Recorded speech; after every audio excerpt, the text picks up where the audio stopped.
In Valorant, understanding everything you need to know about weapons can give you the biggest leg up on the competition going forward. Understanding the spray pattern on some of the most popular weapons and how you can counteract that with your own control. Understanding how health and armor play into the dominant guns in the game and what guns can one-shot you and what guns can't. And finally, what is the best gun in the game that you should 100% be playing in every situation? All these questions will be answered, but if you like the content, do me a favor and smash that subscribe button. But let's just jump right into it, shall we? So the first thing that I definitely want to explain to you is weapon spread. So much like CSGO, guns have a very particular weapon spread that every single person can learn how to counteract. So according to the developers, approximately the first 7 shots for each gun are more or less consistent, but then after that, there's a slight amount of RNG involved. I'm going to show you this handy demographic showing off the spray pattern and the control pattern for some of the most popular guns in the game, and it's really going to show you exactly what I mean. On the left is the spray pattern, and that's what happens to the gun if it's fired without any sort of DI or directional influence from you, the player. And the control pattern is the inverse of that. If you want to correct what the spray pattern will do to keep the reticle from moving at all, you have to completely copy the control pattern in order to counteract that. Mastering the control pattern for each and every one of the guns that you normally use is going to be a big part of the game, and it's going to be able to allow you to be much more accurate overall. That being said, after the first shots, that RNG aspect can definitely play a big factor. So if you don't hit someone within the first 7 shots of a controlled burst, then maybe you should stop firing altogether, go back behind natural cover, reload, reset, and refire at them with the new spray pattern reset. This is the one true way to have extremely consistent bursts. And for you CSGO players, you're going to be right at home. But for many of you players coming from other games, this is going to be a new concept for you. So definitely hop into the training room right when you get the game. Try to practice these spray patterns, get them down pat before you jump into a game of Valorant. That being said, let's jump into another thing that you really need to understand before you play Valorant is that your health total on every single agent is only 100. If you buy a small armor, it's going to put you up to a 125. And if you buy another armor, you're going to go up to a big armor, which is 150 total health. So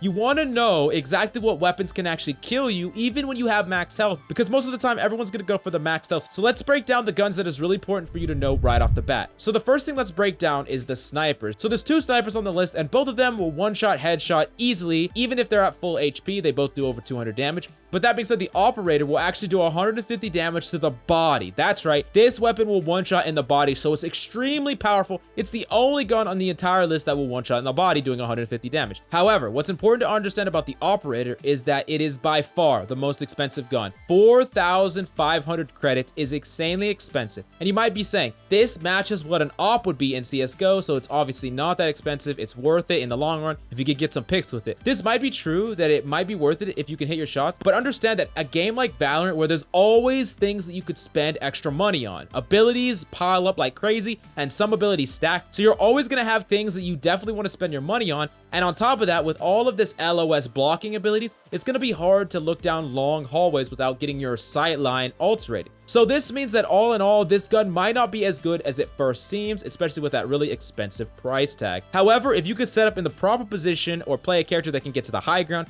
and hit your shots, then it might be worth it in the long run. Now let's answer the big question that I'm sure is on everyone's mind, and it's about what is the best gun in the game? What gun should I play? What is the best rifle or whatever? And right now, we're going to break down the 2 rifles because I think they're going to be essential to the game of Valorant, and I think they're both extremely powerful for this one reason, and I'm going to reveal it right now for you. So here's the thing. Both assault rifles that have full automatic fire, the Phantom and the Vandal, can both one-shot headshot. So first, let's break down the pros and cons, what's different about both guns and what's the same, so that we can really get to the root of which gun is better. So firstly, you need to understand that they're both 2,900 credits. There's no differentiating price between these two, so they should ideally be perfectly balanced, but in my opinion, they're not, and let me explain. So talking about the Phantom, it can definitely one-shot headshot. It does 156 damage to the head, but only within the 0 to 15 meter range.